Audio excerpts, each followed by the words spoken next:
కడుతున్నాడు వారికి ఆర్థిక మంత్రిగా బాధ్యత అప్పజెప్పినప్పుడు ఆయన గారు ఇచ్చిపోయిన అప్పు 7 లక్షల కోట్ల రూపాయలు.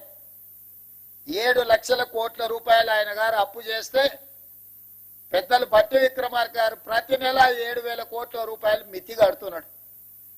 అప్పు చేసిన అయ్యగారు మిత్తి కడుతున్నదేమో భట్టి విక్రమార్క గారు ప్రతి నెల తిన్నా తినకపోయినా ఉపాసం బండి అయినా పోయినసారి చేసిన అప్పులకు ఇప్పుడు మన భట్టి విక్రమార్క గారు ప్రతి నెల దాదాపుగా 7,000 కోట్ల రూపాయల మిత్తి కడుతున్నాడు. తెలంగాణ రాష్ట్రం వచ్చినప్పుడు సంవత్సరానికి 12 నెలలకు కలిపి కడుతున్న మిత్తి అప్పు 6,500 కోట్లు. ఆనాడు సంవత్సరానికి కట్టే బ్యాంకు అప్పు ఇవాళ ప్రతి నెల కట్టాల్సిన పరిస్థితి వచ్చింది. ప్రతి నెల గతంలో ప్రభుత్వ అధికారులకు జీతాలు ఇవ్వాలన్న కష్టంగా ఉండే, ఎత్తుకొని జమ చేసి ఇచ్చే పరిస్థితి. అక్కడి నుంచి ప్రభుత్వ అధికారులకు పెన్షన్దారులకు ప్రతి నెల 1వ తారీఖు నాడు 5,000 కోట్ల రూపాయలు జీతభత్యాలకు ఈరోజు మనం కేటాయిస్తున్నాము, నిధులు విడుదల చేస్తున్నాం.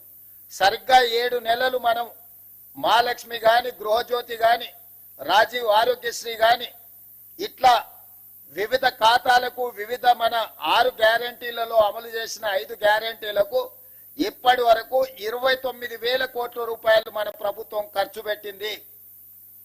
అంటే ఇన్ని రకాలుగా ఇబ్బందులు వచ్చినా సంక్షేమ పథకాలకు ఇప్పటికీ 7 నెలల్లోనే 29,000 కోట్ల రూపాయలు ఖర్చు పెట్టి ప్రతి నెల పోయిన ప్రభుత్వం చేసిన అప్పుకు దాదాపుగా 7,000 కోట్ల రూపాయలు మిత్తి కట్టుకుంటా ఇప్పుడు రైతులను ఆదుకోవాలి, రైతులకు ఇచ్చిన మాట నిలబెట్టుకోవాలి, మాట ఇస్తే మాట తప్పం మడమ తిప్పము, కాంగ్రెస్ పార్టీ ఏదైనా చెబితే 100% అమలు చేస్తుంది అని 2009లో మన్మోహన్ సింగ్ గారు ఏ విధంగా అయితే రుణమాఫీ చేసి చూపించిండో ఈనాడు దేశంలోనే ఆదర్శం.